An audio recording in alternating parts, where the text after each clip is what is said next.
ബോട്ടിൽ പോണതും പെണ്ണുങ്ങളല്ലേ? റോഡ് യാത്ര സൗകര്യമില്ലാത്ത വിവിധ ജില്ലകളിലെ നൂറുകണക്കിന് സ്ത്രീകൾ ഉൾപ്പെടെ ഒരു നെടുവീർപ്പോടെ ചോദിക്കുന്ന ചോദ്യമാണിത്. അന്യസംസ്ഥാനക്കാരായ സ്ത്രീകൾക്കും സൗജന്യ ബസ് യാത്ര പ്രയോജനപ്പെടുത്താമെന്നാണ് സർക്കാർ പറയുന്നത്. പക്ഷേ ഈ മഹാമനസ്കത സർക്കാർ ബോട്ടിൽ യാത്ര ചെയ്യുന്ന നാട്ടുകാരായ സ്ത്രീകളോടില്ല.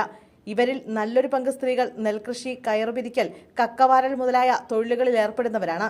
തുണിക്കട പോലെയുള്ള സ്ഥാപനങ്ങളിലെ സെയിൽസ് വുമൺമാരും വിദ്യാർത്ഥിനികളും യാത്രക്കാരായുണ്ട്.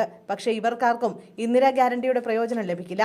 ആലപ്പുഴയിലെ കുട്ടനാട് പോലെ റോഡ് യാത്രാ സൗകര്യമില്ലാത്ത വിവിധ ജില്ലകളിലെ നൂറുകണക്കിന് സ്ത്രീകളാണ് സംസ്ഥാന സർക്കാരിന്റെ വാട്ടർ ട്രാൻസ്പോർട്ട് സർവീസുകളെ ആശ്രയിക്കുന്നത്. ഒരു ദ്വീപിലെ ഗ്രാമമെന്ന് വിശേഷിപ്പിക്കാവുന്ന കുട്ടമംഗലത്ത് ബോട്ടുകൾ മാത്രമാണ് ഗതാഗത മാർഗം. കണ്ടങ്കരി, തായങ്കരി, ആയിരവേളി, ചേനങ്കരി, സി ബ്ലോക്ക്, അരുവൻകാവ്, കുപ്പപ്പുറം എന്നിവിടങ്ങളിലും സമാന അവസ്ഥയാണ്.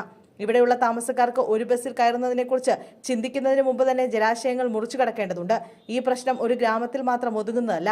കുട്ടനാടിന്റെ പല ഭാഗങ്ങളിലും സ്ഥിതി ഇതുതന്നെയാണ്. വളരെ കുറഞ്ഞ ശമ്പളമുള്ള സ്ത്രീകൾ തങ്ങളുടെ സമ്പാദ്യത്തിന്റെ വലിയൊരു പങ്ക് യാത്രയ്ക്കായി ചെലവഴിക്കുന്നു. യാത്രാ ചെലവിൽ എന്തെങ്കിലും ഇളവ് ലഭിച്ചാൽ അത് കുടുംബങ്ങൾക്ക് നേരിട്ട് പ്രയോജനം ചെയ്യും, അവർ പറഞ്ഞു. ഈ ആവശ്യം ആലപ്പുഴയിൽ മാത്രം ഒതുങ്ങുന്നതല്ല.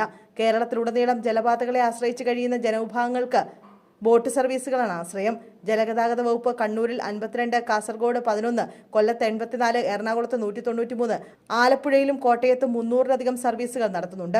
ബോട്ട് ചാർജുകളുടെ ആഘാതം ജോലിക്ക് പോകുന്ന സ്ത്രീകളിൽ മാത്രം ഒതുങ്ങുന്നില്ലെന്ന് നാട്ടുകാർ ചൂണ്ടിക്കാണിക്കുന്നു. വെള്ളത്താൽ ചുറ്റപ്പെട്ട പല ഗ്രാമങ്ങളിലും കുട്ടികൾ സ്കൂളുകളിലും കോളേജുകളിലും എത്തുന്നതിനായി ദിവസേനയുള്ള ബോട്ട് യാത്രകളെയാണ് ആശ്രയിക്കുന്നത്.